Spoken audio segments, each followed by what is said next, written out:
Welcome to everything you wanted to know about helping voters vote were afraid to ask. This module will address paper registration and proof of residence. There are two ways to start a paper registration. The voter can enter information in the MyVote system, but then print out a paper copy of the form rather than submitting the information electronically. This is referred to as mail delivery in MyVote. The second way is to just start with a paper form. In either case, when using a paper form, the voter is required to sign the form, submit proof of residence, and then deliver or mail the form with proof of residence to their municipal clerk. In November 2019, the Wisconsin Elections Commission issued a redesigned registration form. The new form requires the voter to provide essentially the same information as the old form. The redesigned form, however, is more readable and user-friendly. Directions for how to complete the form are on the back. Before we look at the paper registration form itself, let's address the role of a registration helper when working with a paper registration. When you are helping a voter with a paper registration at a food pantry or during a registration drive, you are not technically completing the registration. You are assisting the voter with the complexities of the registration process, but the registration is not actually completed until the registration form and the proof of residence have been processed by the voter's municipal clerk. Your role as a registration helper is different from the role of a poll worker on election day or someone working at an in-person absentee voting location, that is, during early voting. If you are employed by the clerk on election day or during early voting, you have the authority to actually complete the paper registration by verifying and documenting the voter's proof of residence, as would happen in the clerk's office. Volunteer registration helpers do not have that authority. Later in the presentation, we'll look at where on the registration form poll workers document and complete the registration process. Finally, unlike helping voters do a paper registration, which has to be processed by the municipal clerk to be completed, when you help a voter do an online registration, the online registration is completed on the spot once the voter sees the confirmation page. Let's take a look at the registration form section by section. In Section 1, Qualifications, the voter confirms their eligibility to vote in the state of Wisconsin. They are a citizen of the United States. They will be at least 18 years old on or before Election Day. They have resided at their current address for at least 10 days prior to the election, and if convicted of a felony, the voter must have completed the terms of their sentence, including probation, parole, or community supervision. In this section, the voter must check every box indicating that each statement applies to them in order to qualify to vote. If the voter does not check every box, they should not complete the remainder of the form. They are not eligible to vote in Wisconsin. Please note that a 17-year-old can register as long as they will be 18 years of age by the next election. 17-year-olds can only register on paper. They can either start with a paper form or enter information in the MyVote system and then print out a paper form to submit through mail delivery. A 17-year-old cannot submit their registration information electronically. Please also note that there are no exceptions to the requirement that the voter must be 18 years of age for all elections, general and primary. In Section 2, the voter writes their last name, first name, and full middle name. In Section 3, the voter first writes their date of birth. Be sure to check that the voter does not mistakenly write today's date or the current year for their date of birth. The second part of Section 3 includes the voter's phone number and email address. This information is optional, but it is very helpful if the clerk has one of these methods for contacting the voter, in case there's a question about the registration. Explain to the voter that the phone number and email are optional, but encourage them to provide the information. Most voters are happy to do so. As a volunteer, you may make mistakes when helping voters complete their forms. But don't let that stop you from working with them. Almost all mistakes can be corrected so that the voter will be registered. This does reinforce the need to include the voter's contact information, however. Section 4 is where the voter enters their current address, that is, their legal voting residence. This address must be a physical residence. It cannot be a post office box. The voter must provide the full street name, including the type, for example, street, avenue, or drive, and any directional information such as North Park Street. Confirm with the voter that there is no apartment or dorm room number if none has been listed. Moving within the same building to a new apartment or dorm room requires the voter to re-register. On occasion, the municipality for the voter's legal voting residence will be different than the municipality in the voter's mailing or postal address. In the example on the screen, the municipality for the legal voting residence written next to city, town, village is Maple Bluff. Maple Bluff is the municipality where the voter will find their polling place and where their municipal clerk works.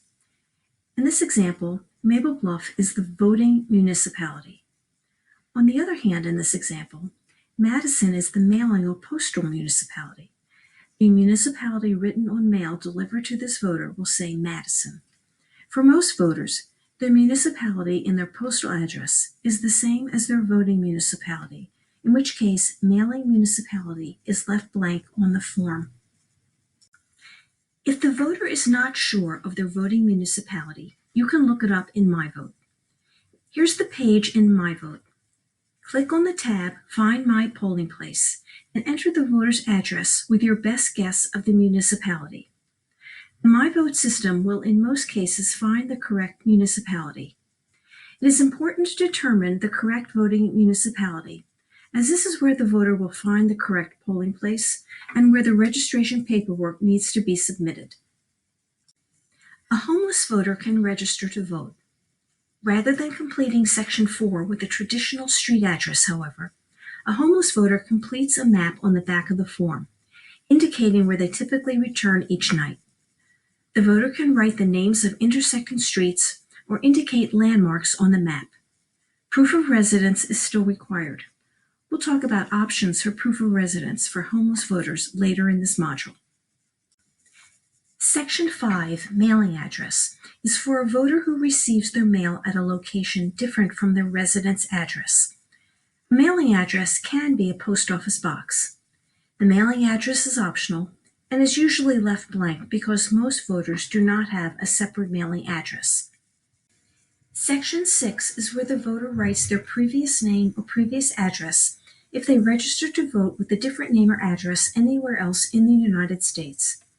For a name change, the voter enters their previous full name on the designated line. Remember, for voting purposes, a name change is not in effect until the voter has updated their name with an agency that can issue an acceptable photo ID, typically the DMV. If the voter is updating their name with the DMV, they must first update their name with the Social Security Administration. For an address change, the voter enters their previous address where they lived the last time they registered to vote. It's best if the voter can complete this section with the full previous address, including street name and house number. If the voter is unable to recall this information, however, you can submit the form with just the previous city and state. Section 7 is where the voter writes an identification number. If the voter has a valid, unexpired Wisconsin driver license or Wisconsin DOT issued ID card, they must write the driver license or ID number along with the expiration date on the form. If the voter has an expired, canceled, suspended, or revoked driver license or Wisconsin DOT issued ID, the voter must provide the last 4 digits of their Social Security number. They may also provide the Wisconsin driver license or ID number, but this is optional. If the voter has never been issued a Wisconsin driver license or Wisconsin DOT issued ID card, they register using the last 4 digits of their Social Security number. A voter who has been issued a Wisconsin driver license or Wisconsin DOT issued ID, but does not have the driver license or ID card with them, and does not know the number on the card, will not be able to register at that time.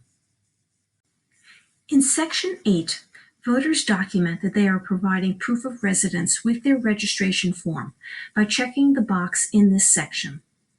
While voters have always been required to submit proof of residence with a paper registration, a checkbox on the form that allows the voter to affirm that they are providing a valid proof of residence is new. We will provide detailed information about acceptable proofs of residence in the second part of this video.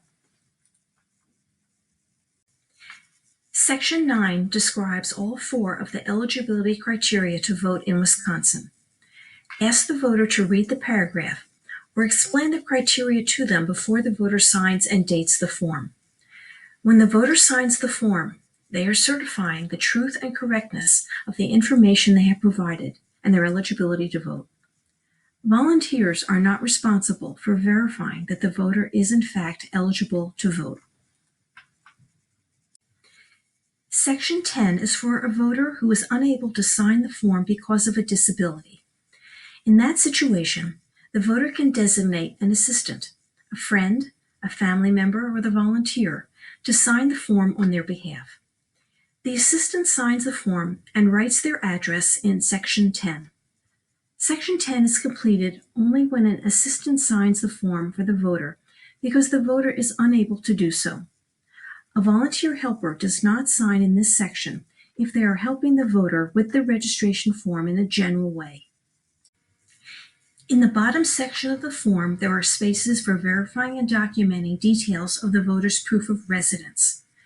Previously, we described the responsibilities of a poll worker registering a voter on Election Day. The poll worker fills in information about the proof of residence in this bottom section and also signs and dates the form as the election official.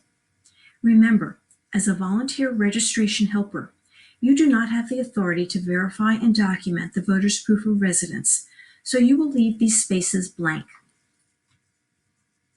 Finally, some general tips for completing a paper registration form. The registration form is a legal document that must be legible so the clerk's office staff can accurately enter the information in the state database. Either the voter or volunteer can write the information on the form. And always check the form for accuracy and completeness, and if at all possible, ask a colleague to double-check the form for you. The staff in the clerk's office is extremely busy. We do not want to create unnecessary work for them by submitting incomplete or error-filled forms. Finally, do not submit registration forms from non-Madison municipalities to the Madison clerk. The Madison clerk's office will, of course, pass the forms on to the correct clerk, but they should not have to do that. It's our job to make sure the forms go to the correct clerk. When a voter registers on paper, they must submit proof of residence. Proof of residence is a single document that shows the voter's current name, current address, and the issuer of the document. It can be a paper or electronic document. The proof of residence must be submitted with a registration form to the voter's municipal clerk. Many municipalities in Dane County now allow voters to submit proof of residence by email. The voter either takes a screenshot of an electronic document or a photo of a paper document and sends it to a specific email address. The voter's last name, then first name are written in the subject line. City of Madison residents can submit their proof of residence to a dedicated email address, por@cityofmadison.com. The email addresses for municipalities in Dane County outside of the City of Madison can be found on the League of Women Voters of Dane County website. There are only certain types of documents that are acceptable as proof of residence. Here's the list. A valid, unexpired Wisconsin driver license or state-issued ID card, an unexpired receipt obtained when applying for a Wisconsin driver license or state ID, a utility bill issued within the last 90 days. This includes any type of utility, water, gas, electric, cable, internet, or phone, either landline or cellular. A bank or credit union statement, a credit card statement, a paycheck or pay stub, a real estate tax bill for the current or previous year, a current residential lease in effect on the day of the registration, A residential lease does not count as proof of residence, however, if a copy of the lease is submitted by mail or turned in to the clerk by a volunteer helper. Voters in a care facility can use the facility contract or an intake document with the voter's name and the address of the facility as proof of residence. Any government-issued check or document may be used. There are many examples as shown on this screen, and this list is not an exhaustive list. Any of these documents and others are acceptable as proof of residence if presented as a single document with the voter's current name and current address. Another category of documents acceptable as proof of residence is a college fee statement from the last 9 months presented with a student ID. A college fee statement with a student ID would most commonly be used by a student at a private institution, such as Edgewood College. This is because a public college or university, such as UW-Madison, is a government entity, and therefore any document from UW-Madison would be acceptable as proof of residence, not just a fee statement. Proof of residence for high school students who do not have a Wisconsin driver license or Wisconsin DOT-issued ID may be difficult to locate. One option for students attending public high schools can be a letter from the school administration or other documents from the school, such as a transcript verifying the student's address. A letter or document from a public high school is considered a government document. Finally, there is an option for a homeless voter to provide proof of residence. The voter can use an affidavit from a homeless shelter or social service agency that identifies the voter and describes their residence for voting purposes. The Wisconsin Elections Commission provides a template for the affidavit, which must be on the agency letterhead. A link to this template is provided in a list of resources at the end of this training. There are also some documents and papers that voters might think they can use as proof of residence which are not acceptable. These include an insurance statement, medical bill, business card, magazine subscription, expired license or ID, an out-of-state driver license, a piece of mail, and a post office forwarding sticker. One exception for a medical bill is a bill from UW Health, which is considered a government entity. You may wonder why some documents are acceptable while others are not. Unfortunately, we do not have a guide on this from lawmakers. Thanks for reviewing this module and helping others register to vote.